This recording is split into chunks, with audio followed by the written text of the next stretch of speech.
Hi, welcome. You can let your shoulders drop a little now. You made it here to this quiet moment, and that is more than enough. Maybe you are already half asleep, eyes closed, body heavy, phone or speaker glowing softly somewhere in the room. Maybe you are awake but tired in that peculiar way that only arrives at night, where your thoughts feel slower but somehow larger too, stretching out into the darkness. Wherever you are in your own inner landscape, this is a place where you do not have to do anything. You do not have to concentrate. You do not have to remember. You can simply lie there and let the words move gently past you like clouds drifting across a calm night sky. Tonight we're going to explore a feeling you probably know very well. That strange, hushed feeling that appears when the world goes quiet, the lights grow dim, and suddenly existence itself feels different, thicker, softer, more mysterious. As if the universe has changed its texture simply because the sun went down. Have you ever noticed how questions feel different at night? The same life you lived all day long is still here, but in the low light and the silence, it can seem to shimmer a little. Thoughts about who you are, where you're going, what all of this is seem to echo more. This episode is a soft companion for those hours, a quiet voice to keep you company while you rest, while your mind wanders, or while you slip peacefully into sleep. You don't need to hold on to any of the ideas. If they blur and fade, if they tangle into dreams and disappear by morning, that is perfectly okay. In fact, that is exactly how this is meant to work. The science, the metaphors, the little moments of wonder, they are all here just to keep you gently floating until sleep finds you. If at any point you lose track of what I'm saying or you realize you've been drifting in and out of awareness, you're not doing anything wrong. That drifting is part of the journey. Tonight we'll be talking about why existence feels so mysterious at night. We'll touch the science of your brain as it gets sleepy, the way your senses change in the dark, and the strange, beautiful way your thoughts unfold when the world grows quiet. But we will do it all very slowly. Like walking along a beach at night with bare feet, letting the tide wash around your ankles. And if you fall asleep halfway through a sentence, that is not an interruption.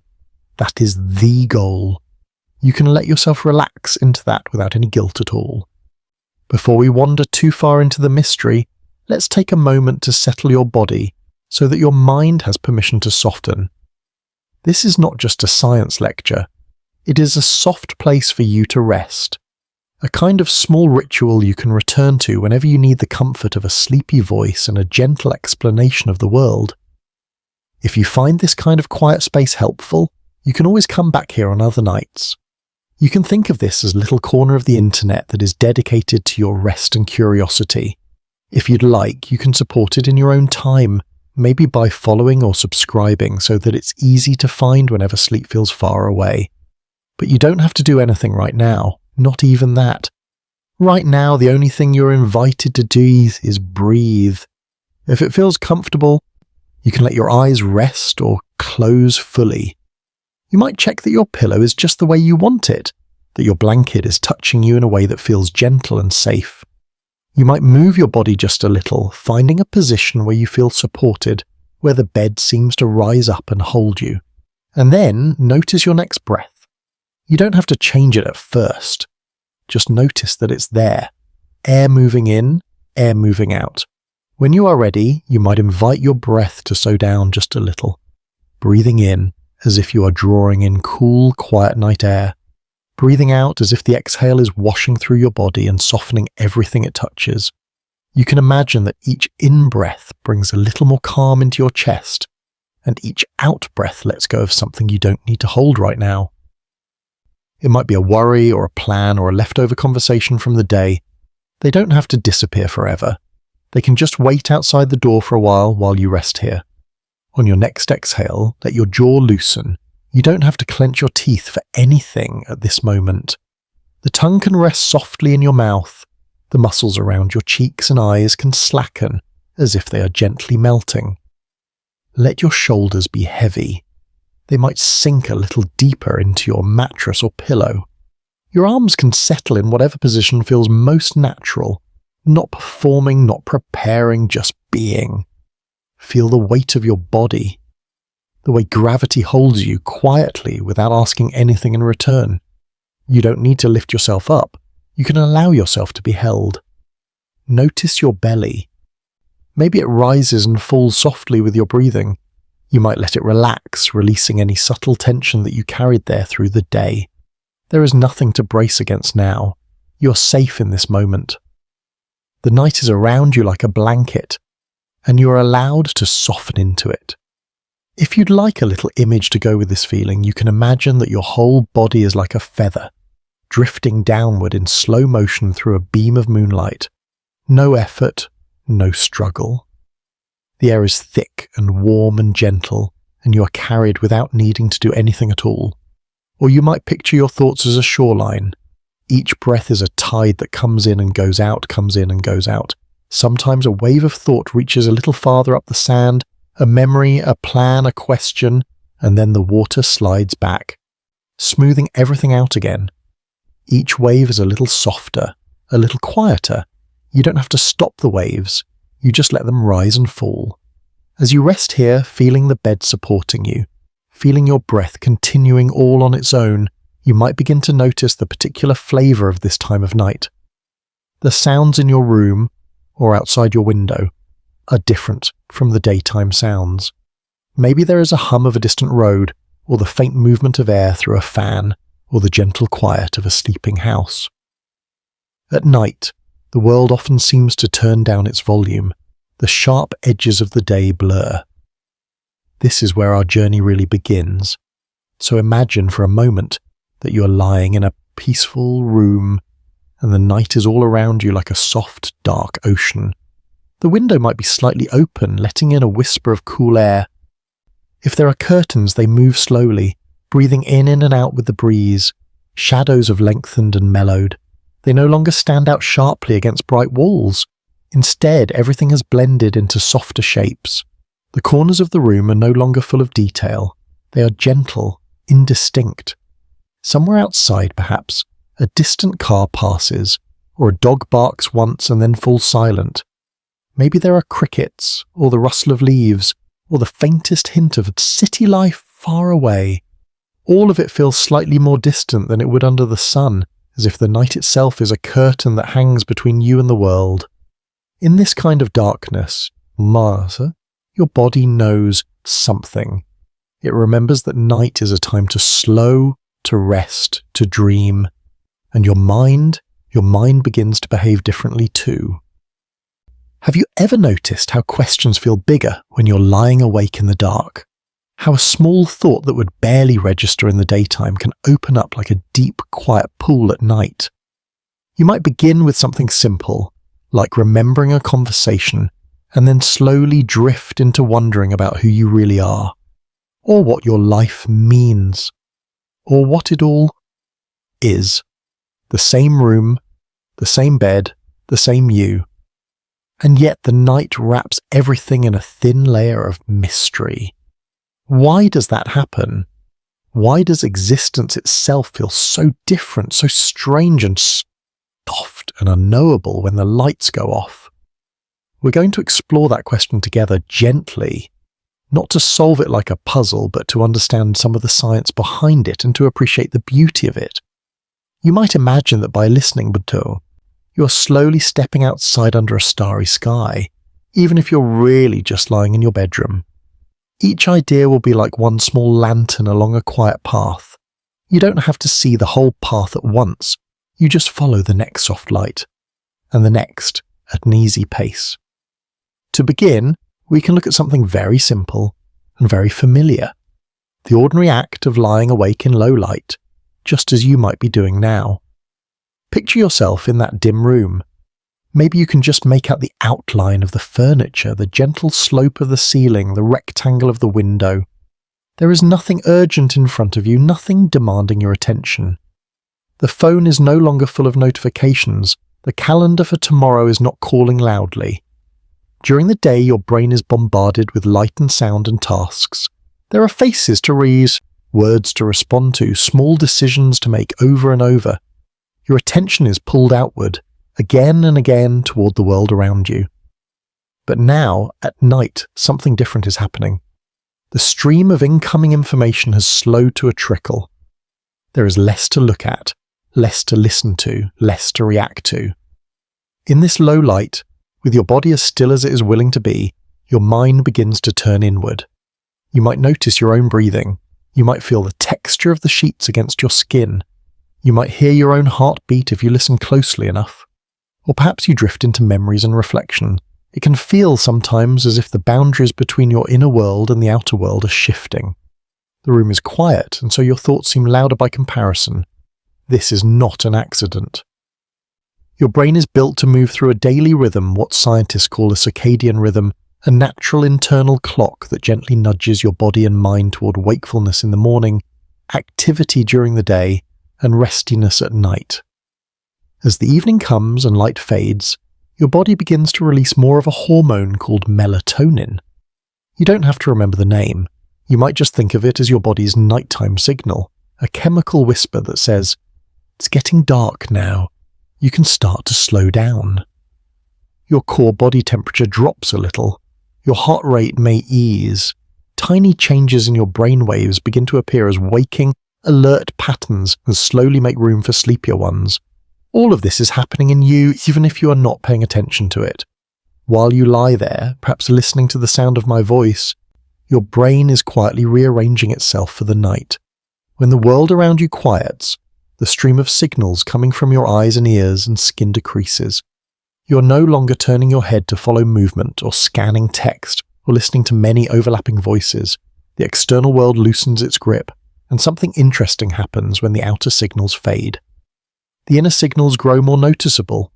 In your brain, there are networks of regions that work together for different purposes. One of these is sometimes called the default mode network. You don't need to remember that name either.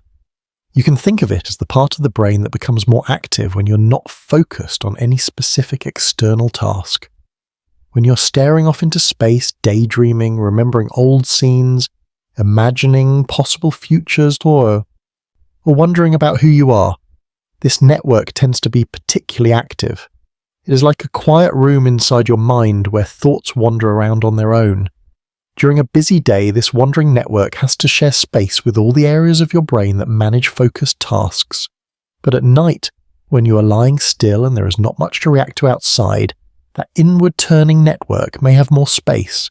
Your thoughts slide inward, into memories, questions, little imagined scenes. This is one reason existence can feel more mysterious at night. Your brain is literally spending more time in a mode that is less about reacting to the outside world and more about exploring the inner one. You might be thinking of a face from your childhood, and suddenly the thought curls into a deeper question. What kind of person have I become since then? You might recall a tiny event from the day and feel it expand into a reflection on your whole life. In the darkness, you are not just seeing your room, you're seeing your own mind more clearly. If all of this science feels a bit abstract, we can wrap it in something gentler. You might imagine your mind at night as a still lake under moonlight. During the day, the surface of that lake is busy. Boats of tasks and conversations crisscross it. Waves created by noise and light and motion are constantly rising and falling. The water is choppy, full of reflections that break apart as soon as they appear. But at night, most of the boats have returned to shore. The wind has settled. The world has grown quieter. The surface of the lake becomes smoother, calmer. When a single thought lands on that surface now, it sends ripples travelling far across the water. Even a small idea can create delicate rings that widen and widen, touching distant shores. That is what it can feel like when you suddenly find yourself contemplating big questions in the dark. The lake has become still enough for you to see the ripples clearly, and if you look up from that lake, you might see the moon hanging quietly over everything. It doesn't change the lake's shape, but its pale light gives the water a different hue. That pale light is like the state of your brain at night. The same structure, the same you, but seen through a softer, more introspective illumination. As you rest here, you might notice small ripples of thought appearing in your own mind. Maybe something from your day, maybe something from long ago, maybe a feeling you don't quite have words for. You don't have to chase those thoughts or hold on to them. You can watch them move across the surface and fade. If you've started to drift, if some of these words arrive only half-formed and then dissolve into your own inner images, that is completely okay. The lake of your mind is allowed to grow even calmer. You might find that as the body relaxes more deeply, the brain's slow rhythms begin to blend with the rhythm of your breathing. Inhale, a gentle wave forming. Exhale, the wave settling back to stillness. Nighttime isn't strange, really. It's spacious. It's the same reality, but with more room around everything. Your brain is less occupied with survival tasks and more open to wandering. Those wandering paths can sometimes feel eerie, but they're also tender, creative, and deeply human. In a little while, we will explore how this nighttime mind has deep roots in our distant past, in the lives of our ancestors who once gathered around fires and watched the dark horizon. But for now, you don't have to go anywhere. You can stay right here, in your room, in your cell, in your own breath. If your eyes are not yet closed, you might let them grow heavier. If there is a tiny crease of tension somewhere in your body, perhaps in your forehead or your neck, you might send one slow breath there, as if you're gently smoothing it out from the inside. You're safe enough to rest. The questions that feel so large right now do not require answers tonight. They can float. Let yourself feel for just a moment that your mind is that moonlit lake. Thoughts might arrive like small stones, touching the surface and sending out luminous rings, but the lake is much larger than any ripple. Beneath the quiet surface there is a deep stillness that does not need to be disturbed. You do not need to force sleep. It will come on its own schedule, the way night itself arrives slowly, turning the world from gold to blue to velvety black. All you need to do is stay here, breathing, listening if you want to, or drifting if that feels easier. As the light of the day fades in your memory and the soft darkness gathers a little more closely around your bed, remember that your brain is simply doing what it was designed to do. It is moving gently from outward attention to inward reflection, from fast thinking to slow wondering, from busy wakefulness toward the strange and beautiful landscape of sleep. And in that transition, existence will naturally feel more mysterious. That mystery is not a danger. It is a kind of lullaby the universe sings to the thinking mind, encouraging it to let go of sharp edges and sink into something softer. So rest in that mystery for a while. Feel it like a warm, dark blanket over your awareness. Let the questions be stars, small points of light in a vast sky you don't have to map. You can simply lie beneath them, breathe under them, and let them watch over you as you drift. If you're still awake, or half awake, you might notice that your mind feels a little different than it did when we began. Perhaps it has grown slower or softer at the edges. Maybe the words have blurred a few times, turning into your own private images, or weaving in and out of little daydreams. That's completely okay. You don't have to follow every step. This gentle journey is designed so that you can drift in and out as much as you like a small boat rocking on a dark, calm sea. We were resting beside that image of your mind as a moonlit lake, its surface smooth and still, with occasional ripples of thought spreading outward in wide, quiet circles. The day has stepped back. Your senses are less busy. The brain is slowly switching from the sharp, focused light of daytime to the softer, reflective glow of night. Inside that glow, questions appear and dissolve. Who am I, really, in this life of mine? What is all of this? Why does it feel so different when everything is dark and quiet? To understand this feeling a little more, we can gently step backward in time, all the way back to a world without screens or street lamps, without digital clocks glowing on bedside tables. A world where, when the sun went down, darkness truly arrived. Imagine, just for a moment, that you are not in your modern bedroom but sitting near a small flickering fire beneath an enormous sky. The air is cooler and the sounds of the daytime have changed. Insects whisper in the grass. Somewhere far off an animal moves through shadow. Above you the stars are startlingly clear, scattered like silver dust. Around you, in that soft circle of firelight, other humans are resting. Some are already asleep, shapes bundled in fur or cloth. Others sit quietly, eyes half closed, watching the flames lean and sway. For most of human history, night meant something very different from what it means to you now. There were no lamps to banish the dark, no constant glow that made midnight feel almost like a muted afternoon. When the sun sank, the world changed character. Vision became limited. The horizon blurred. The places just beyond the edge of the firelight were unknown, open and mysterious. In that kind of world, it was important to pay attention. The dark could hide danger, but it was also a time to rest, to heal from the efforts of the day. So our ancestors lived in a kind of balance. Bodies craving sleep, minds aware enough to notice a sound, a movement, a shift in the wind. You can imagine some of them staying awake for a while, taking turns keeping watch, their eyes adjusting to the darkness, listening more than looking. Others would drift into sleep, trusting the watchful ones and the circle of fire.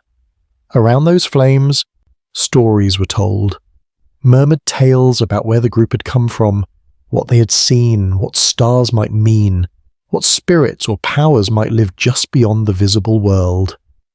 Your brain is descended from those brains. The soft machinery inside your skull has been shaped over countless generations by bodies that slept in the presence of true darkness, under stars and clouds and the silhouette of trees. Night was a time when sight was limited, but hearing and imagination were vivid. Even now, when you lie in your bed, the door closed, the phone nearby, the floor familiar under your feet, your nervous system still carries echoes of those older nights. At a deep level, your body recognizes darkness as a signal, begins to change its pace, it encourages you to rest. But another part of you, an ancient watchfulness, remains slightly alert, scanning inward and outward in a very quiet way. This doesn't mean you're in danger, it just means that human beings evolved to be more internally aware when the external world was hard to see clearly. At night, your senses shift emphasis. When you can't easily use your eyes to navigate, your brain leans more heavily on memory, on feeling, on imagination. It starts to fill in what you can't see with what you think or what you remember or what you fear and hope. Have you ever noticed that a small creak in the house sounds different at night? It's probably the same noise that would pass unnoticed in the daytime, drowned out by conversation and movement. But in the quiet, it becomes a little more vivid. Your brain, shaped by those long-ago campfires and shadowed forests, pays attention. The same thing happens with your own thoughts. In the brightness of day, they compete with countless sights and sounds. At night, many of those outer signals disappear, and so inner signals, memories, questions, emotions seem louder. You can imagine your brain at night like someone sitting at the edge of that ancestral campfire looking out into the darkness. Their eyes can't see far, so their mind begins to paint shapes in the shadows. Not necessarily frightening shapes, just possibilities. Perhaps they imagine animals moving in the grass, or spirits in the trees, or paths they might walk tomorrow. The unknown space beyond the fire becomes a canvas for their inner world. In your modern room, when you stare into the dimness, or close your eyes and see nothing at all, something similar is happening. The world beyond the bed is still there, but it feels farther away. The mind has more open canvas on which to project its own images. That blankness, that unfilled space can feel mysterious because it prompts your imagination to step forward. You might find yourself thinking about your past in a deeper way, or imagining your future with more emotion. You might wonder about the universe or about what consciousness even is. These are not strange things for a human brain to do. For thousands of years, people have sat beneath the night sky, their senses quieted, their thoughts expanding, asking themselves versions of the same questions. So when existence feels mysterious at night, you are, in a way, participating in something very old, shared across time. Night has always been a kind of stage on which humans project their inner lives. Around those ancient campfires, the mystery of the dark became stories, myths, gentle explanations for why the world is the way it is. You can almost picture a small group listening to a storyteller, the fire painting their faces with flickering gold. The storyteller's voice is low and steady, like a river in the dark. They speak of how the world came to be, of the stars and the earth, of spirits and ancestors. The listeners are tired, eyes drooping, but the rhythm of the words keeps them calm. Some of them fall asleep, the story entering their dreams. Others stay awake just a little longer, feeling both small and held beneath the endless sky. In your own way, you're doing something similar right now. You're listening to a voice in the dark, letting ideas about your brain and your feelings wash over you. You don't have to decide which parts to believe or which to remember. You can simply let the sound of the words be like that ancestral fire, a small circle of light in which you can rest. When you feel existence stretching and deepening at night, it might help to remember that this is not a glitch or a flaw. It is a natural echo of the way your species has always related to darkness. The mystery is part of what night is for. It gives your inner life a chance to stretch out, to breathe, to ask questions that the busy daylight often interrupts.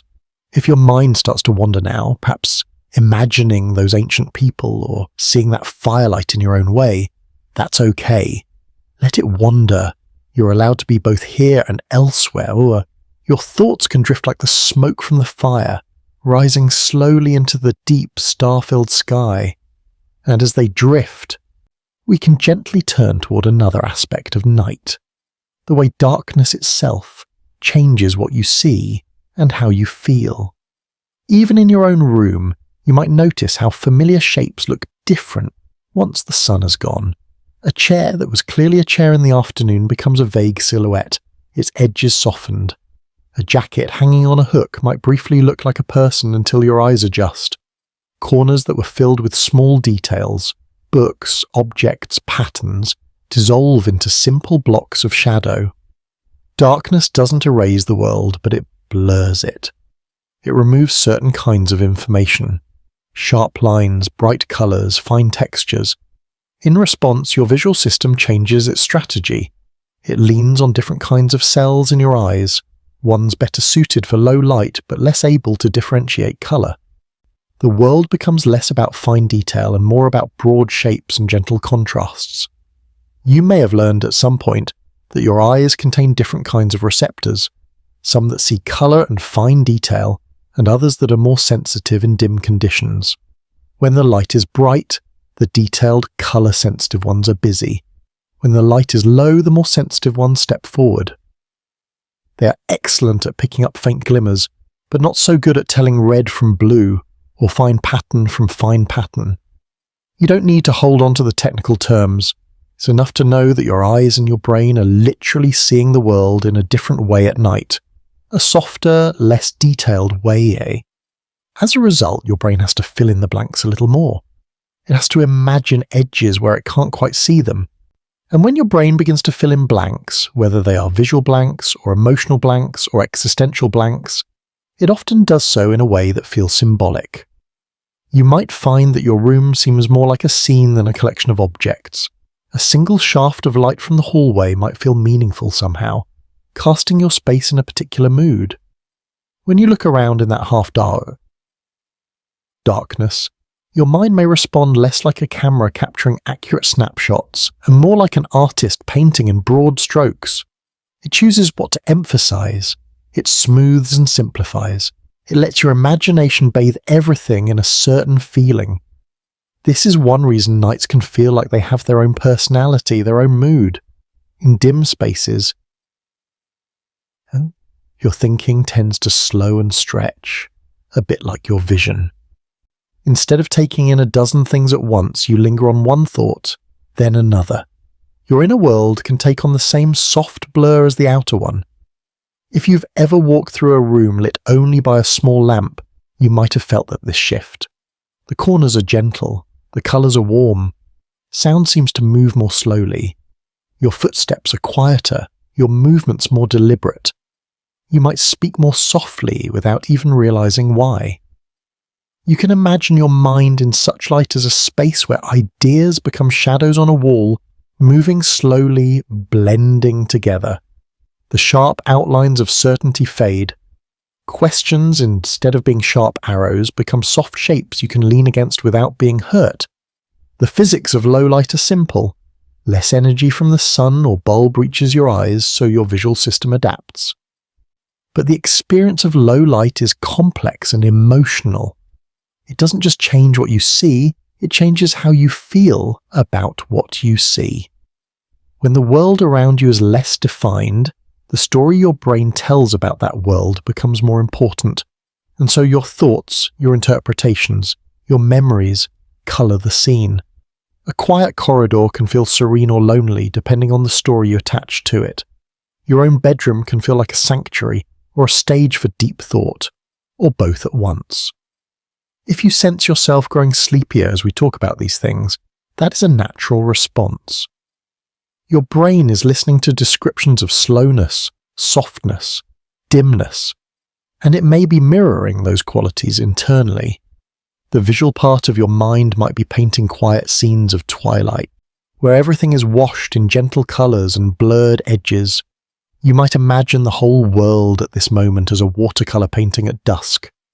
The bright details of the day have been brushed over with a wash of indigo and violet. Trees blend into the horizon. Buildings lose their hard lines. The sky is a gradient from deep blue at the top to a lighter silver near the earth. In that watercolour world, you're a figure standing or lying very still, perhaps by a window, perhaps under that broad sky. Your thoughts are like soft brushstrokes of darker colour added here and there. They do not have to be precise. They do not have to stay still. The paint can bleed just a little, letting one thought merge into another, forming new shapes you don't quite have to name. As you breathe in, you might imagine that you're gently drawing in more of that twilight colour, filling your lungs with cool, quiet air that smells faintly of earth and leaves. As you breathe out, you can picture the edges of your body softening, as if the line between you and the bed, between you and the air, is blending the way paint blends on wet paper. In this watercolour night, nothing is urgent. The world is still here, but its details are sleeping. You don't need to make decisions or solve problems. You're allowed to be a simple shape in a gentle scene. Existence feels mysterious in this painted light because so much of it is left intentionally undefined. Your brain has fewer external details to work with, so it offers you something else instead. Feelings, questions, quiet awe. You are left alone with your awareness, with the simple fact that you are here, breathing, existing in a vast universe you cannot see all at once. And somehow that partial view, those blurred edges, those soft shadows, make the whole thing feel deeper, like a book that reveals only a few lines on each page, inviting you to imagine the rest. If you find your eyelids growing heavy now, or if the scene in your mind has become hazy, you can freely let go of the thread of these words. They will continue softly in the background like distant waves or a far-off train, something steady and gentle that you do not have to follow. Let the world stay a watercolour for a while. Let the corners of your awareness stay blurred. Let your mind rest in the half-light, where existence feels mysterious not because something is wrong, but because you are finally quiet enough to feel how wide and deep everything truly is. There is nowhere else you need to be, no answer you must find tonight. There is only this soft, dim room, this body that is allowed to be tired, this mind that is allowed to wander and then drift, and then, whenever it is ready, to slide quietly into sleep.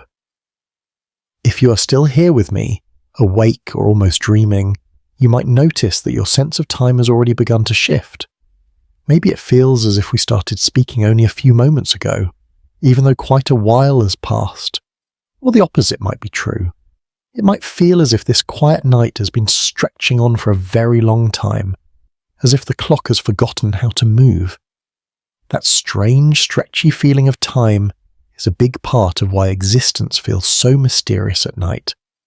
The way your mind measures moments, the way it stacks them into before and after, begins to loosen. You're floating in something that feels less like a line and more like a slow, deep pool. During the day, your time is often chopped into sharp little pieces: alarms, notifications, appointments, messages, tasks. You move from one thing to another, and each event becomes a marker. Now it's lunchtime. Now the meeting starts. Now I need to leave. Your brain uses these markers to understand how the day is passing. But at night, especially in the quiet hours when you are lying in bed, many of those markers disappear. There are no bells or scheduled conversations. There is no rush to get somewhere. You may check the time on a screen, but between those glances, minutes can slip by unnoticed. Your body is mostly still. The room looks almost the same from one moment to the next. When your brain has fewer events to measure against, it begins to experience time differently. Moments can blend together. A minute might feel like 5, or you might look at the clock and realize that a whole hour has passed while you were drifting in your thoughts, even though it felt like only a few soft breaths. You can think of your sense of time as another kind of sense, like vision or hearing. It relies on changes, on differences, on little bursts of activity. When changes slow down, time feels slower too. In the night, you're also less busy predicting the immediate future. During the day, your mind is often reaching forward, planning what to say next, where to walk, what to click on, what to cook. This constant prediction creates a sense of forward motion, a feeling that you are being carried along a stream of moments. At night, as you lie still, that predictive stream calms. There are fewer decisions coming up. Your body is not preparing to move. In that quiet, your mind has more space to wander sideways instead of forward. It might drift into memories or into strange combinations of images and ideas. It might circle gently around the same feeling again and again. Have you ever had the experience of lying awake, thinking through some memory or worry, and then suddenly realizing you have no idea how much time has passed? The clock might reveal that you've only been there for 10 minutes, even though it felt like an hour. Or it might be the other way around. You feel as though you just closed your eyes and yet half the night has slipped by. This happens in part because your sense of time depends on how many distinct moments your mind creates. When your thoughts are slow and similar, when they flow into each other like water, your brain records fewer separate events. It's like watching a river instead of counting stones. In hindsight, it can be hard to tell how long you've been watching. In these slow stretches, existence itself can feel more fluid. If time isn't behaving the way it usually does, then your sense of self, your feeling of being a particular person at a particular point in your life can shift a little too. Your story loosens. You are not as tightly tied to your schedule or your roles. You might lie there and think about a moment from childhood, and for a few breaths it feels as if you're simultaneously that younger self and the present-day you. The boundary between then and now softens, or you might imagine a possible future and feel, just for an instant, as if a part of you is already there, trying it on like a soft coat. When your inner clock stretches like this, the present moment can feel unusually wide.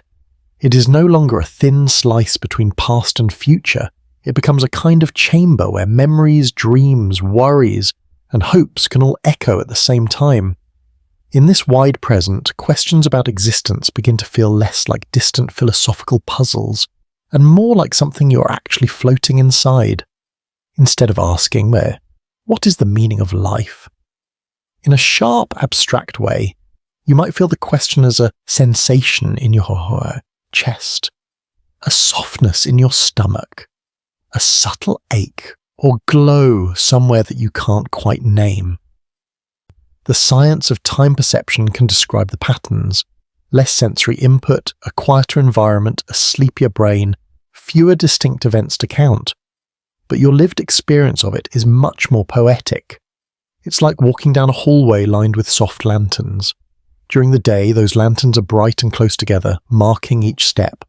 But at night, they are farther apart, their light dimmer, and the darkness between them thicker. You can't quite tell how far you've walked, only that you're moving through something gentle and shadowy. Imagine that hallway for a moment.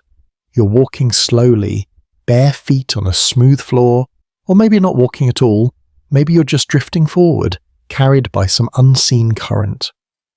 The lanterns on the walls glow with a warm golden light, but between them is velvety darkness. Each lantern might represent a small event, a thought, a memory, the sound of a car outside, the feel of your blanket against your skin. You pass one, then another, but you don't hurry. The shadows between them are just as important. In those shadows, you don't have to do or decide anything. You can just be. As the hallway stretches on, you might lose track of how many lanterns you've passed. You might forget where you started. All that matters is that you are moving through a calm, dim space carried by your own breathing. This is very much like what happens to your awareness at night. Time becomes hallway-like, less about precise steps, more about the atmosphere through which you drift. And because time feels softer and less defined, your sense of what is real, what is solid, can also soften. Existence feels mysterious in that hallway because you don't have clear markers of now and later. You're simply suspended in the moving glow, and as you float there, your mind is free to ask gentle questions without needing immediate answers. Why am I here, in this particular life, in this particular body? What is this awareness that keeps noticing itself over and over? What is this strange river of time that carries me from morning to night, from year to year? At 3 p.m, these questions might feel like topics for a book or a lecture. At 3 a.m, they feel like something else, more intimate, more tender, as if you are quietly talking with the universe itself. If some of these thoughts feel too large right now, remember that you don't need to wrestle with them. You can let them pass through you like a breeze through a window. Your task, if you have any at all, is simply to rest here and let the strange, soft way you perceive time at night be another reason to sink deeper into calm. Notice your breathing again for a moment. Maybe it has already slowed without your trying. Maybe the pauses between breaths have become a little longer, a little more comfortable. Your body is learning that nothing is required of it right now. Each inhale can feel like taking one small step toward a lantern, a brief glow of awareness. Each exhale is the gentle darkness between lights, the part where you simply drift. Lantern, shadow, lantern, shadow, breath in, breath out. As your sense of time loosens, another aspect of nighttime mystery quietly steps forward: emotion. The feelings that live in the background during the day often rise closer to the surface in these late hours. In daylight, you might be busy enough that you only feel small hints of them. Tiny tugs of sadness, little flashes of longing, brief sparks of joy or nostalgia. There is so much to do, so many tasks to focus on, that deeper emotions can stay partly hidden beneath the flow of activity. But at night, when the tasks are done or at least paused, those emotions may have more room. The quiet acts like a spotlight, not only on your thoughts, but on the subtle currents of feeling that run beneath them. You might lie there and suddenly notice a soft ache of loneliness, even if you are not physically alone, or you might feel a strange sense of vastness, as if your life is both very small and somehow part of something enormous at the same time. You might feel gratitude or regret, or a longing you can't name, something like homesickness, but not for any place you've actually lived.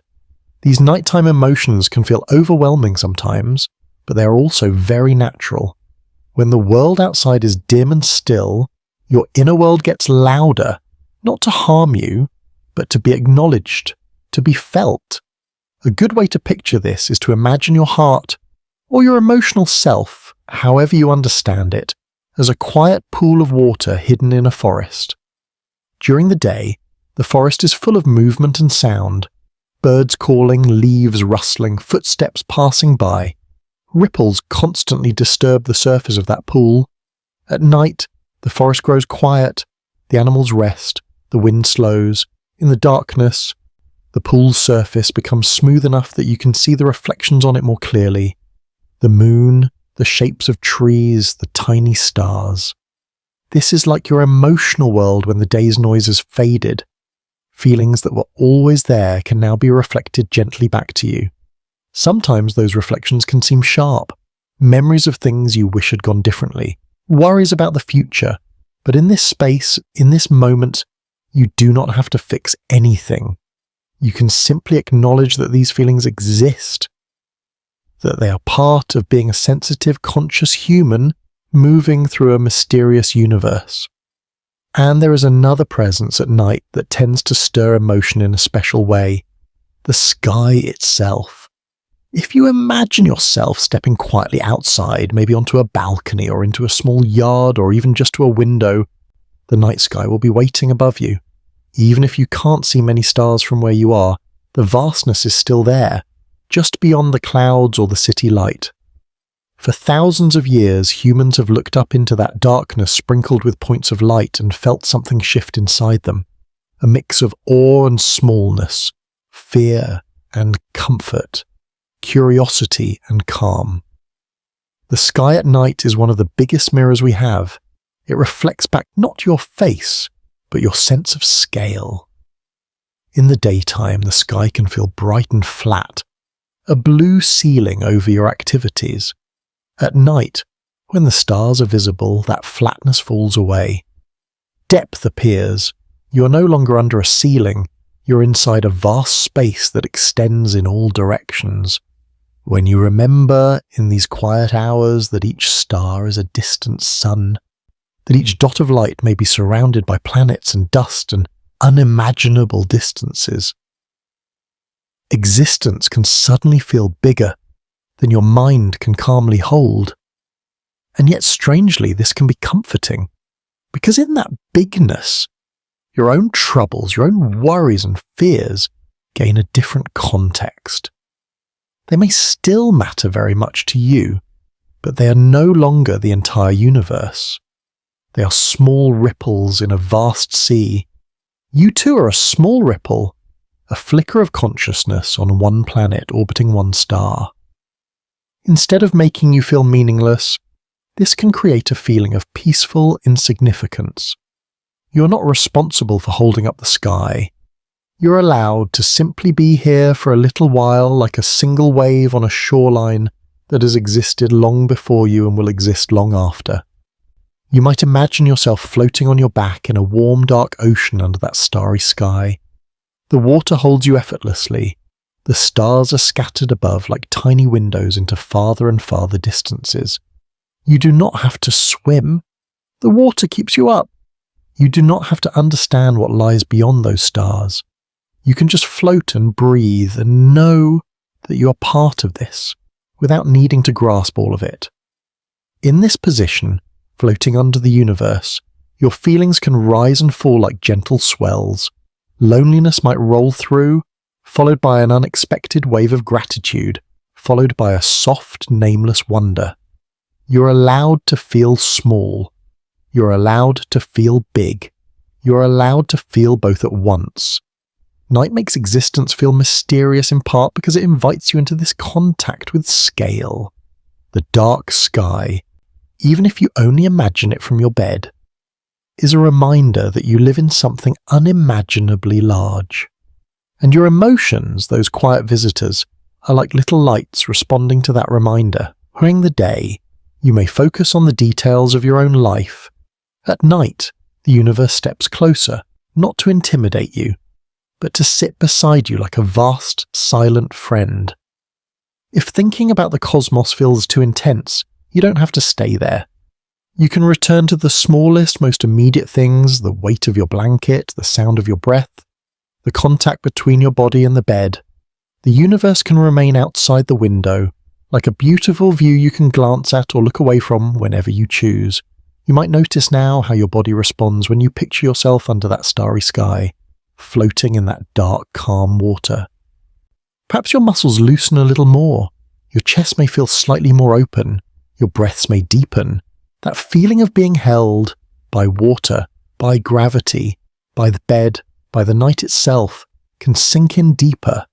Remember, nothing in you has to be fixed tonight. The emotions that arise in the dark are not problems to be solved.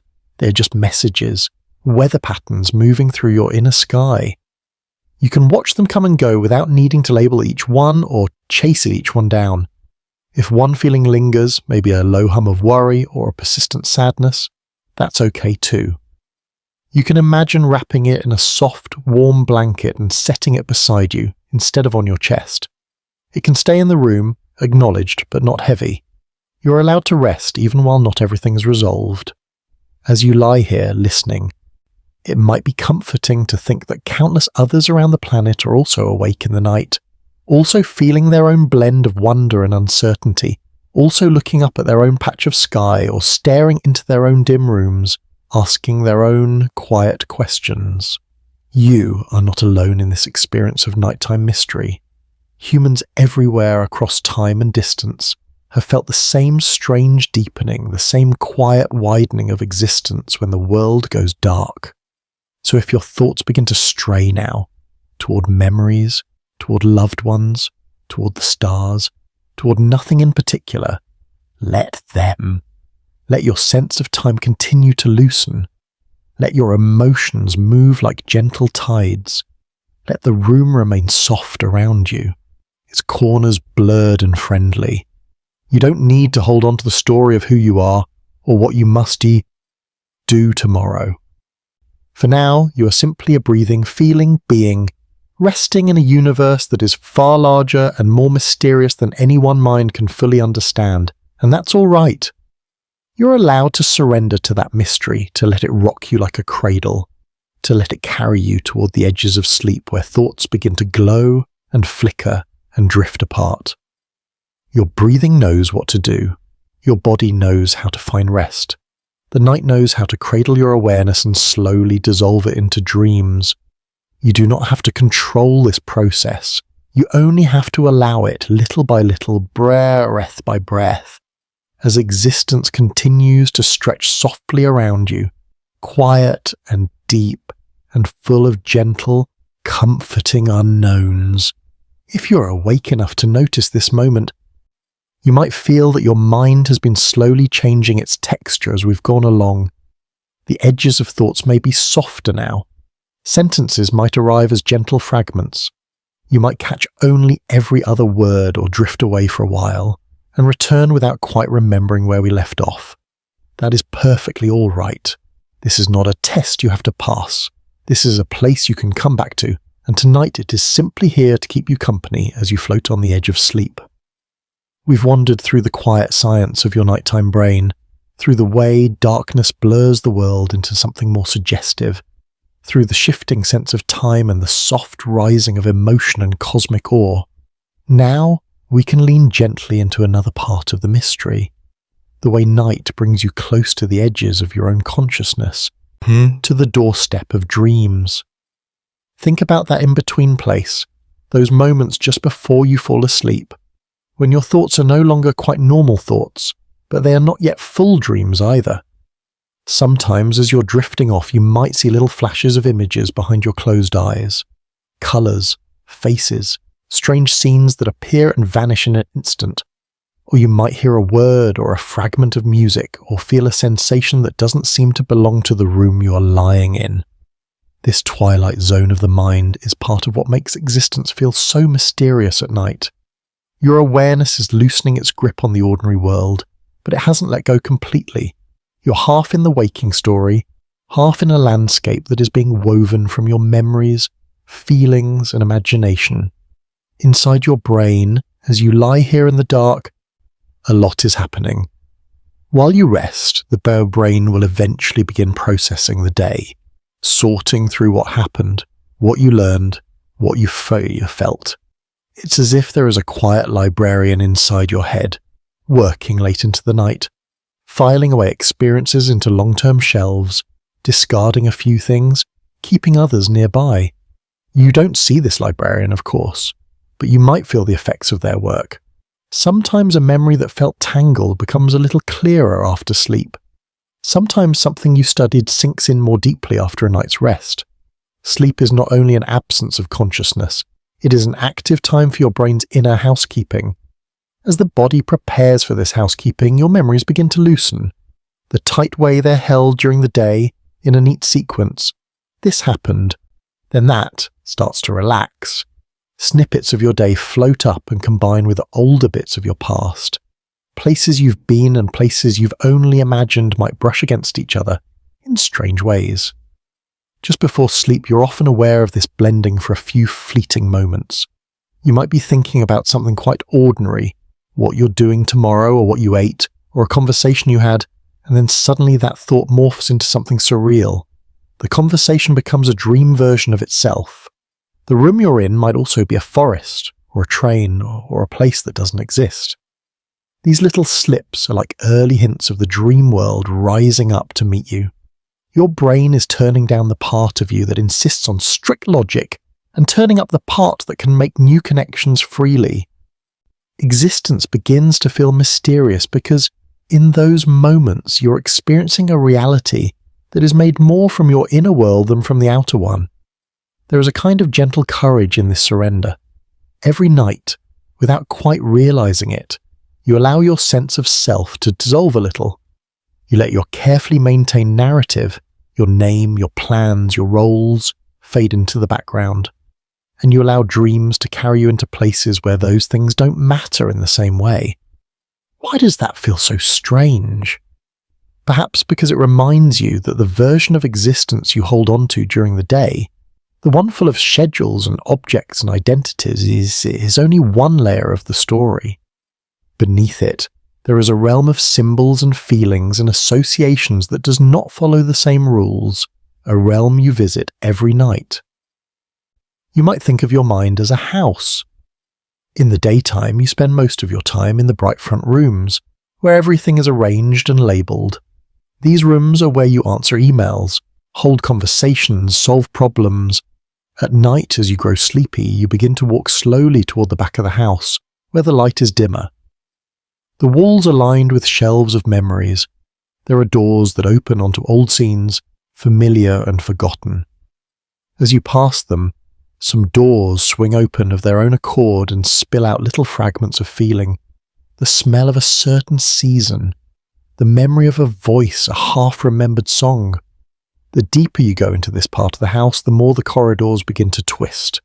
Rooms don't always appear where you expect them. The architecture becomes dreamlike, and eventually, you come to a place where language and logic are no longer in charge. That is where dreams wait.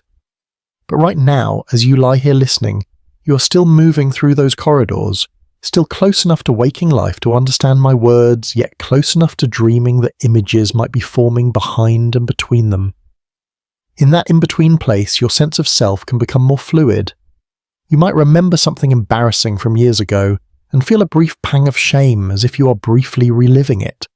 Then that feeling might slide into a sense of compassion for your younger self, or turn into an entirely different moment, stitched into a new narrative entirely. This fluidity can make existence feel strange. Who are you really if you can become a child again in a heartbeat, or live through impossible events in a dream that feels real? Which version of you is the true one, the one who lies in this bed, or the one who stands in a dream landscape doing things you might never do in waking life? It can be unsettling if you think of it too sharply, but in a softer way, it's also a beautiful reminder that you are not a fixed, rigid thing. You're more like a story being told in many versions, a song that sounds a little different each time it is played. Night and dream simply make that easier to feel. From a scientific point of view, dreams may help your brain process and rehearse, combine and reorganize.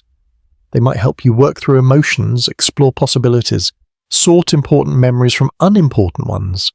But from the inside, for you as the dreamer, they're also experiences of being another version of yourself in another reality. Even as you listen now, your brain is gently preparing for this nightly journey. The parts of your mind that keep track of external reality are getting ready to rest. And the parts that weave inner worlds are stirring. That stirring is part of the mystery you feel. If you've ever jolted awake from a vivid dream and needed a moment to remember who you are and where you are, you have felt how thin the line can be between one world and another. Right now, though, you are safe in your bed, in your room, in this night. You do not need to cross that line all at once. You can take your time, drifting gradually toward the edges of consciousness. This gentle exploration of why night feels so mysterious is itself one of the bridges. As you rest here, You might notice that your mind sometimes slips away entirely from my words. You may suddenly realize that you were thinking about something completely unrelated, a face you haven't seen in years, a place you visited once, an image that doesn't belong to any specific memory at all. This is your brain doing what it does best at night, letting go. You don't need to pull it back. Each time you notice you've wandered off, you can treat that not as a mistake, but as a sign that the mysteries of sleep are drawing closer, step by soft step. This nightly loosening of your solid sense of self and time has another effect. It opens a space where connections can form, not just within you, but between you and everything else. When the day's noise fades, you may find yourself connecting your own small life to the wider pattern of the world. A thought about your job might link to a memory of school, which links to a particular teacher, which links to thoughts about the kind of person you are, which links to reflections about human beings in general, and then suddenly you're thinking of forests or oceans or stars. These connections are part of what we might call the deep night mind, the mode in which your awareness starts noticing how your personal life and the rest of reality relate to each other. Think about how many times you've had a quiet realization at night, one that felt important. Perhaps you suddenly understood why a certain relationship feels the way it does, or you had a new idea for something you wanted to create, or you saw your own behavior in a different kinder light. These insights might still be fuzzy in the morning, or they might fade, but in the moment, they can feel strangely clear, as if some inner light is shining in the darkness. That light is often the product of your brain having the time and space to connect distant dots. In your everyday life, your reflections might stay close to the surface. How to get everything done, how to respond to messages, how to move through the day. But at night, when your attention is freed from all that motion, it can dive deeper. You might notice, for example, how the way you treat yourself is related to how you were treated as a child, and how that in turn is related to how you treat others. You might see patterns in your days, patterns in your moods, patterns in the choices you make. It's almost as if the quiet of the night turns your mind into a still pond in which broader patterns become visible, like the reflection of not just one tree, but the shape of the entire forest. Outside of you, the natural world is following its own nighttime patterns as well. Owls open amber eyes and hunt silently. Moths drift towards small pockets of light. Flowers that slept in the heat of the day unfold creamy petals under the moon. Some plants adjust their leaves to conserve water or track faint lunar cues. Even the soil is not inert. Microorganisms continue their work, breaking down fallen leaves, exchanging nutrients with roots, participating in cycles that have been ongoing for millions of years. While you lie here, in your particular bed, on your particular street, on your particular patch of the planet, all of these nighttime lives are flowing on around you. You are part of that shared rhythm, a creature that rests while others roam, that dreams while others forage or bloom. Just sensing this can be comforting. Night is not only about human worries and human thoughts, it is also about the earth turning, animals adapting, ecosystems breathing in their own ways. You can imagine that, as you breathe in, somewhere a night-blooming flower is opening. As you breathe out, somewhere an owl is gliding silently between branches. The mystery you feel when existence widens at night is, in a way, your awareness brushing against this larger web. You're not just an isolated mind in a dark room. You're a node in an immense living network. A network that goes on even when you sleep. And beyond the living world, there is the larger backdrop, the universe itself, whose presence feels stronger in the dark. Consider how remarkable it is that lying in bed in a quiet room, you can know that you are on a spinning sphere of rock, moving through space under a sky full of stars, circling a sun that you cannot see right now. You don't feel the motion. The walls of your room seem still, and yet everything is moving. The planet is turning. It is orbiting. The solar system itself is drifting through the galaxy, and the galaxy is part of a vast cosmic dance. At night, When you are not occupied with immediate tasks, your mind sometimes has space to notice this, to feel, even in a small way, the strangeness of being a conscious speck on a moving world in a gigantic universe. You can think of this as a kind of quiet wow moment, not the kind that makes you sit bolt upright, but the kind that fills your chest with a soft, expanding sensation, like a deep breath that lingers. How is it that the universe, which once contained no humans at all, now contains creatures who can lie in the dark and think about the universe? How is it that the matter, which once existed only as stars and dust, has become a brain that can wonder, why does existence feel so mysterious at night? These are enormous questions, and you do not need to solve them right now. They are here simply to remind you that your nighttime thoughts, your sense of mystery, are not errors. They are part of the universe noticing itself, through you. Awareness aware of itself, that is one of the strangest and most beautiful things, and at night, when your attention turns inward and outward, in the same breath, that loop becomes more visible. You lie here and feel your own presence, the weight of your body, the rhythm of your breath, the gentle hum of your thoughts. You notice that you are here, in this moment. And at the same time, you can stretch your imagination out beyond your walls, beyond your city, out into space. Both of those things, the intimate sense of I am and the vast sense of it all is, meet each other in the quiet. Their meeting can feel mysterious, even said in a simple, wordless way. And yet there is something deeply comforting about it too, because it means that you are not separate from the mystery you are feeling. You're made of it. You're woven into it. The same processes that shaped stars shape the atoms in your body. The same laws that guide galaxies also guide the chemistry that creates your thoughts. When you feel existence as mysterious, what you are really feeling is your own participation in something immeasurably large and old and intricate. In these late hours, you do not need to be productive. You do not need to reach conclusions. You can simply allow your nighttime mind to do its gentle work. Connecting, feeling, wondering, and then finally letting go. If you like, you can think of every question that rises about who you are, what life means, what the universe is as a small star appearing in your inner sky. You do not have to chase each star or catalogue each one. You can lie beneath them, letting them sparkle quietly until, eventually, they blur together into a soft, luminous haze as sleep draws nearer. As we move onward, you might feel your thoughts slowing even more, becoming simpler, more repetitive, like waves on a shore that always return. You may find that you remember less of what is being said.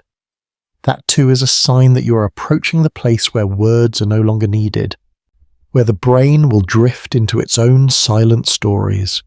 For now, keep resting just as you are. Feel the safety of this small world, your bed, your room, your breath. Feel the wideness of the larger world beyond it, the night, the living earth, the quiet universe. And know that you are gently held by all of it as you drift deeper into this mysterious, tender, nighttime existence. If your mind is still following along, even a little, you might notice that the ideas we've been touching have grown wider and wider. Your brain, your senses, your emotions, the ancient nights of your ancestors, the living earth, the vastness of the universe. That's a lot for a tired mind to hold, and the good news is, it doesn't have to. We've wandered far enough now that we can begin to set the ideas down one by one, like pebbles taken from your pockets and left gently on the shore.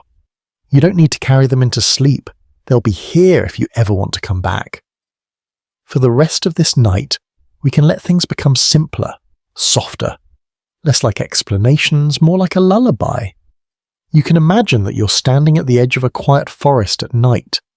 Behind you is the world of thoughts and questions and busy daylight concerns. Ahead of you is a path that disappears into the trees, lit by a faint silvery glow. You don't need to know where that path leads. You only need to know that it's safe and that it invites you gently forward. Notice your body again, the way the bed rises up underneath you and accepts all of your weight without complaint. Your head is supported, your spine is supported, your arms and legs can lie exactly as they wish. You might become aware of where you feel the heaviest right now, maybe your shoulders, maybe your hips, maybe your feet.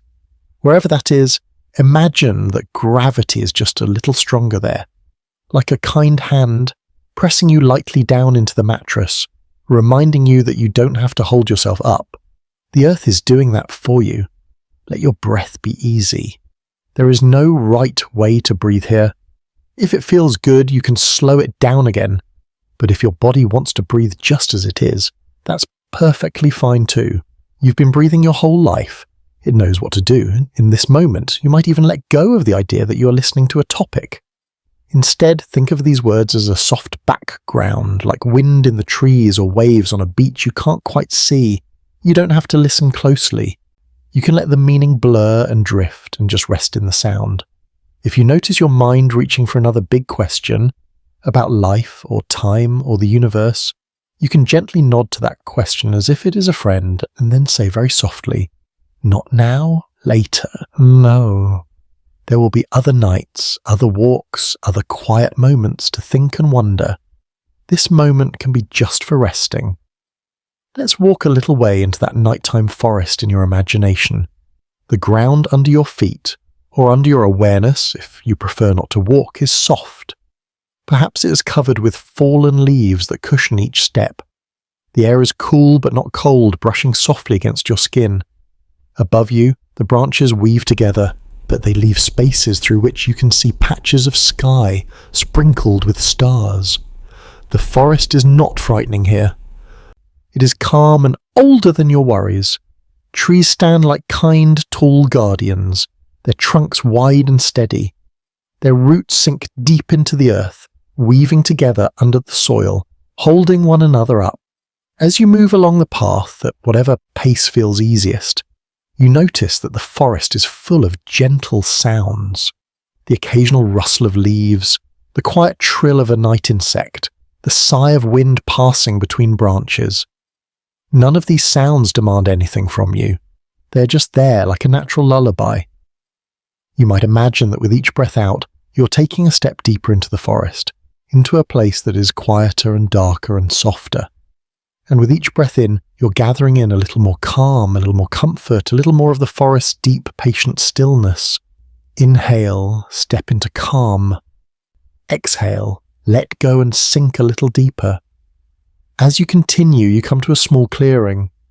The ground here is soft, covered with moss or grass or something that simply feels gentle to imagine. In the centre of the clearing, there is a small light, perhaps a lantern or a softly glowing stone or even a pool of moonlight.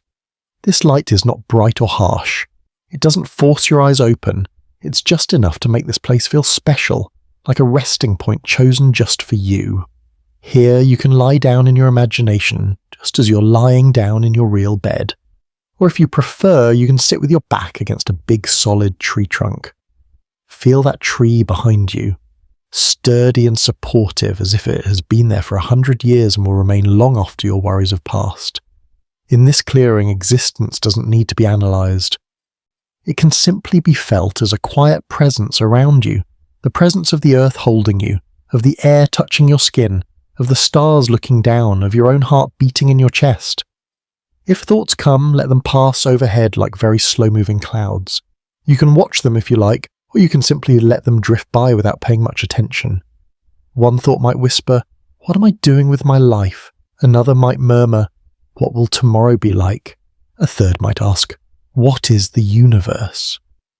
You can wrap each question in a soft blanket of kindness and send it floating upward into the treetops, where it settles among the leaves like a small sleeping bird. It will be there if you ever want to come back to it, but for now, it is resting, and you can rest too.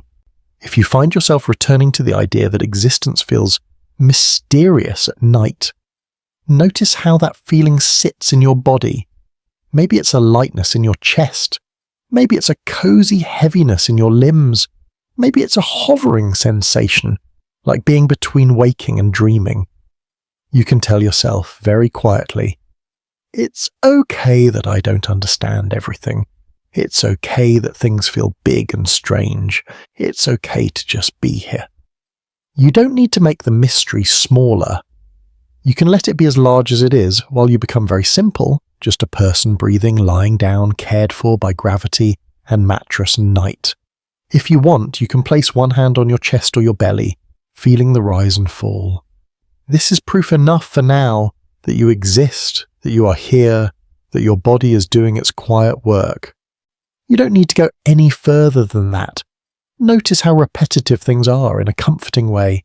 Breath in, breath out. The faint hum of a machine, the distant sound of a car, the tick of a clock, the beat of your heart. The world itself is full of rhythms, like a lullaby playing on many instruments at once. You're allowed to join that rhythm simply by continuing to breathe. If words are still landing in your awareness, they can become softer now, like threads of a dream you may or may not remember later. You might imagine that every sentence is a small wave arriving at the shore of your mind, then sliding back out into silence. The shore doesn't have to hold on to each wave, it just lets the water come and go, and you lying here are that shore, steady, patient, quiet. As you rest in the clearing in the forest, or in your bed in the real world, or somewhere between the two, you may feel little flickers of dreaming starting to appear. Perhaps images that don't fully form. Perhaps a half sense of a place or a person or a story. You don't need to decide whether you're still awake or already dreaming. That distinction can blur. You can be in both worlds at once for a while. That is one of the gentle gifts of night. If at any moment you become aware that you've stopped paying attention entirely, and you return to find my voice still going, you can simply smile inwardly, the way you might smile at a child who has drifted off mid-sentence. It only means that your mind is doing exactly what it is supposed to do, releasing its grip and wandering towards sleep. Every now and then, if you wish, you can remind yourself, I don't have to remember this. I don't have to try, I can let go. Let those reminders be like little candles placed along the path behind you, marking the way you came. You don't need to walk back. You only need to keep drifting forward deeper into calm, deeper into softness. The more you let yourself repeat these gentle truths, the more your nervous system can relax. Repeat them silently if you like, in your own words. That you are safe enough to rest, that you are allowed to sleep, that nothing of importance depends on your staying alert right now. Perhaps you can feel somewhere in your body a subtle melting. Muscles that were gripping quietly begin to unclench. The small invisible effort of holding your thoughts together eases. Your eyes, even if they were already closed, might sink more firmly into their sockets, as if nestling into tiny pillows. Night wraps itself around you like a soft blanket. The room becomes less a space full of objects and more a cocoon. The bed becomes less a piece of furniture and more a quiet raft, floating in a dark, gentle sea. In that sea you are carried. Not quickly, not with any rush, but slowly toward the horizon of sleep. You can picture that horizon if you like, a line where the sky meets the water in your imagination, hazy and indistinct. You are moving toward it without needing to. The stars above are gliding with you. The air is still. All the science we've talked about, all the ancient nights, all the shifting senses and flowing time and rising emotions and cosmic wonders, they can now sink beneath the waterline, where they will dissolve into the background of your mind. You do not need to hold them on the surface anymore. What remains here at the end is very simple. You are a being who is tired. You are allowed to rest. Night is here and existence can take care of itself for a while without your help. The brain that has carried you through a whole day of thinking and feeling will carry on quietly, tending to its own tasks as you sleep. You do not need to supervise it. You can hand it the keys and curl up in the back seat, letting your awareness dim. If any part of you still feels resistant, still wanting to stay in control, still clinging to thoughts, you can gently reassure it, the way you might reassure a worried friend. You can say to that part silently, "You've done enough for today.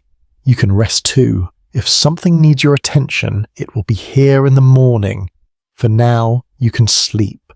There is a softness in acceptance, in allowing yourself to be just another creature sleeping under the sky, even if you can't see that sky from where you are. Somewhere above you, beyond walls and roofs and clouds and atmosphere, stars are burning, galaxies are turning, space is stretching, but you don't have to watch it. You can be like a small animal tucked safely into a nest, or like a child wrapped in blankets, or like a leaf resting on the surface of a pond after a long journey on the wind. The mystery of existence can keep unfolding without you needing to be awake for it. It has done so for billions of years and will continue to do so tomorrow. Tonight, it is more than enough for you to simply be a tiny, resting part of that mystery. If you're still hearing these words, let them grow quieter in your mind.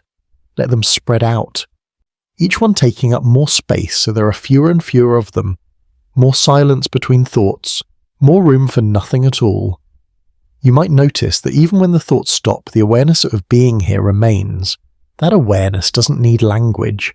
It doesn't need concepts. It is like a faint glow that just is. You can rest in that glow as long as you like, until it too eases off and drifts into the gentle darkness of sleep. There is nowhere you have to go now except inward. There is nothing you have to be except exactly as you are. Tired or wide awake, peaceful or a little restless, full of thoughts or nearly empty, you're welcome here. Let the night hold you. Let the bed hold you. Let your own breath cradle you from the inside. If you wake later and hear only silence, that silence will keep you company. If you sleep through until morning, the light will find you then. For now, you can let the edges of the world blur and soften. You can let your thoughts dissolve into dreamlike fragments. You can let your body grow heavier and heavier, as if sinking into warm sand or soft moss, perfectly supported. Existence may still feel mysterious. It probably always will. But you don't have to solve that mystery tonight. You can simply float in it, the way a leaf floats on dark water, quietly turning, quietly resting, quietly held. And as you drift, you can let the last of these words fade into a gentle hush. Nothing to do, nowhere to go, only this breath and the next, and the slow, kind night, watching over you as you sleep. If you happen to still be awake, or that's all right too. Sometimes sleep arrives quickly, like a curtain falling softly in front of your thoughts. And sometimes it takes its time, wandering slowly toward you, checking in on your breath, on your body, on your mind, before finally settling over you like a warm, quiet blanket. Either way, you're not behind, you're not doing it wrong, you're simply here, in this moment, in this cold night, in the sudden that is gradually learning how to let go. You might notice now that the world around you feels even softer than before. The room is familiar, but its edges may feel a little further away, as if you are wrapped in a cocoon of your own awareness. Sounds, if there are any, might arrive to you as if through a layer of gentle fog. Thoughts themselves may feel a bit dimmer, less insistent. There is no need to sharpen anything. You're invited to let everything stay slightly out of focus.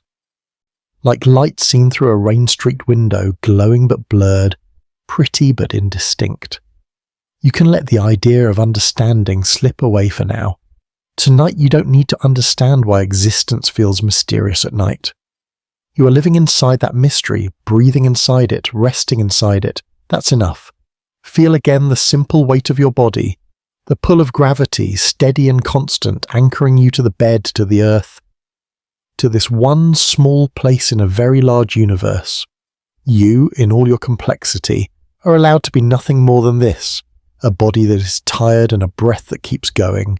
Inhale, exhale, in, out, a wave, a wave, a wave. If your mind tries to jump ahead towards tomorrow or next week, or something that happened long ago, you can picture each thought as the little paper boat placed on the surface of a pond. See it float. Don't push it away. Just watch it drift slowly across the water, farther and farther, until it becomes a small dot and then disappears into the night. There is always more paper, more boats, more thoughts if they need to come. You don't have to stop them. You only have to let them sail away when they are ready, not clutch tightly in your hands. You might feel a small ache somewhere inside, a quiet restlessness, or an emotion that doesn't quite have a name. That's welcome here too. You don't need to chase it or fix it. You can imagine cradling that feeling like you would cradle something fragile and small, a tiny bird or a flickering candle. Hold it gently for a moment. Acknowledge it. Then when you're ready, imagine placing it carefully on a soft patch of moss in that forest clearing from before. Leave it there, safe and watched over by the trees, so that you can rest your arms.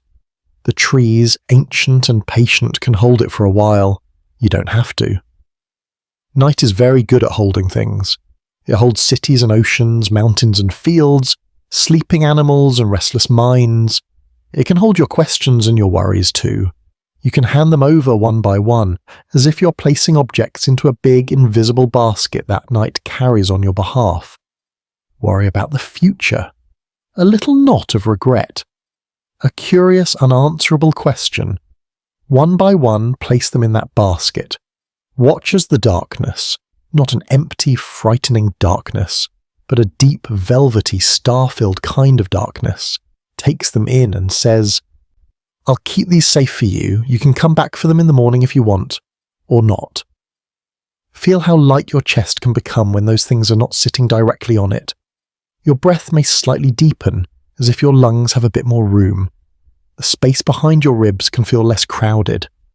Now, if it feels comfortable, bring your attention slowly to the top of your head, as if a soft, warm light is just beginning there. It is not bright or buzzing. It's more like the glow of a candle seen from far away. Imagine this light moving very slowly, very gently, downward. As it moves, it relaxes the places it touches, the top of your head, the scalp loosening, the forehead smoothing out, lines and creases going soft, the tiny muscles around your eyes unwrinkling, your eyelids growing a little heavier, as if dusted with sleepy sand. The light moves down, warming your cheeks, relaxing your jaw. If your teeth are touching tightly, they can separate a little, floating in a small cushion of space. Your tongue can rest wherever it wants. The glow drifts into your neck, releasing any quiet strain that has been holding your head upright all day. You no longer need to hold it. The pillow does that for you. The muscles at the back of your neck can unspool like a ribbon slowly unwinding. Then your shoulders. Feel the light settle there, melting away tension like sun on snow. Your shoulders don't have to hunch or brace or carry anything now. Let them drop, even if only by a millimeter. Let gravity lower them, as if they are stones sinking through water to the bottom of a lake, where they can rest on the sand. The warmth moves down your arms, through your biceps and elbows, into your forearms, wrists and hands. Notice how your fingers feel. Heavy perhaps, or light. Tingly, maybe. You might not feel them much at all, as if they were already halfway to sleep. Your arms can lie where they are, or they can shift a little to find a position that feels like yes, a position that says, I can stay here for a while. The light continues, flowing down into your chest. It wraps around your ribs, soothing the muscles between them, making each breath feel a little more fluid, a little less effortful. Inside your chest, your heart keeps beating. You don't have to listen to it, but you can appreciate it, in a quiet way, for having worked ceaselessly all this time. It will keep working even if your thoughts fade completely, even if you disappear into dreams. You can give it permission to beat more slowly if it wishes, to find a resting rhythm. The warm glow drifts into your upper back, where so many of us hold tension without noticing. Imagine those muscles unhooking from their invisible burdens, like coats slipping off a hanger. Your back can spread, wide and soft across the mattress. Supported everywhere, the light moves into your belly. You don't have to pull it in or hold it flat. You can let it rise and fall freely with your breath like a small, gentle tide. With each inhale, it swells just a little. With each exhale, it recedes. Inside your belly is a whole hidden world of organs and processes, all quietly looking after you. Digestion, chemistry, millions of tiny tasks. You do not have to manage any of them consciously. Your body takes care of you from the inside even when your mind is far away. Let the warmth wander into your hips and pelvis. So much of your stability lives here. Let it be heavy. Let it sink into the bed as though it were a stone settling firmly into soft earth. No need to clench or lift. Gravity knows what to do. The glow softens your thighs, front and back. Your legs can feel long and heavy like tree trunks. They can feel almost weightless, like they're floating. There is no correct way. Whatever you feel is just right for tonight. The light spreads into your knees, your calves, your shins, your ankles, and finally into your feet, all the way down to your toes. Your feet, which carry you all day from room to room, street to street, now have no distance to travel. They can rest. You might imagine them being gently cradled, as if someone has placed a soft pillow right beneath them. Now imagine your entire body suffused with that warm, faint glow, not bright enough to wake you, just enough to make you feel quietly held. You are like a lantern with a very small, very sleepy flame inside, just enough to stay aware of your own existence, not enough to burn or blaze. In this state, you don't need to think about why the night feels mysterious. You're feeling it directly. You're part of that mystery lying in its arms. You can picture yourself once again as a leaf on a dark pond, a tiny gentle shape on a vast calm surface. The water beneath you is the universe of things you don't know, can't control, don't need to understand. The leaf is simply resting, floating, turning slowly if the slightest breeze moves across the surface. Far above, the sky is full of stars you may never see, stars that existed long before your first breath and will exist long after your last. But tonight, they are not asking you to look at them or contemplate them. They are just there, like distant lanterns in a house with many rooms. Closer by, the night air fills the spaces between buildings, between trees, between walls. It settles in the hollows, in the alleys, in the fields. It moves softly through open windows, curls lazily around lampposts, slips under doors. It is in your room too, surrounding you, touching your skin. If existence feels mysterious right now, let that sensation be like a soft hum in the background, a gentle, low sound that doesn't need to be interpreted, like the hum of a refrigerator, or the murmur of distant traffic, or the far-off rush of a river you can't see. It's just the sound of reality continuing, whether you pay attention or not. Your job, if you can call it that, is simply to rest in the middle of that hum. You're allowed to sink deeper now, deeper into the mattress, deeper into the darkness, deeper into yourself. Your thoughts may continue for a while like birds circling a tree before they finally settle on a branch. Let them circle. They will tire eventually. When they do, they will perch quietly, tucking their heads under their wings, and the tree of your mind will grow still. You can encourage this stillness by using small phrases, if that feels helpful. Soft, simple words you repeat in your mind like a quiet rhythm. I am safe enough right now. I'm allowed to rest. It's okay to sleep. Let each phrase match a breath, one on the inhale, one on the exhale, or none at all if the words begin to dissolve on their own. As everything slows, you may find that my voice becomes less distinct. Words stretch out, meanings blur, you may catch only the tone, a low, steady murmur, like someone talking in another room. That's perfectly fine. That is, in fact, very good. It means that the part of your mind which insists on clarity is stepping back, and the part that knows how to dream is stepping forward. You're very close to that soft border now, that gentle seam between waking and sleep. You don't need to jump across it. You will drift the way twilight drifts into night, so gradually that you can't say exactly when it changed. If you wake up later and find that you have no memory of how or when you fell asleep, that will be proof that you did not have to manage it. Sleep found you when you weren't watching. It slipped over you like a tide and carried you away and back again. For now, you can let yourself fall quiet. The mind, quiet. The body, heavy. the night vast and gentle. Existence will go on being deep and strange and beautiful whether you're thinking about it or not. You have done your part simply by being here, by breathing, by caring enough to wonder. The rest of the work, the turning of the earth, the burning of the stars, the cycles of your cells, the long, slow drifting of galaxies, is not yours to worry about. It will all continue without your supervision.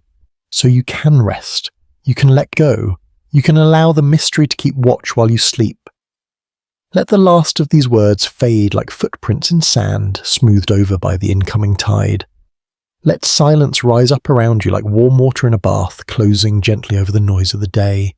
Breath by breath, thought by thought, you are sinking into the soft, dark, kind, quiet centre of the night. And there, in that quiet centre, you can finally asleep,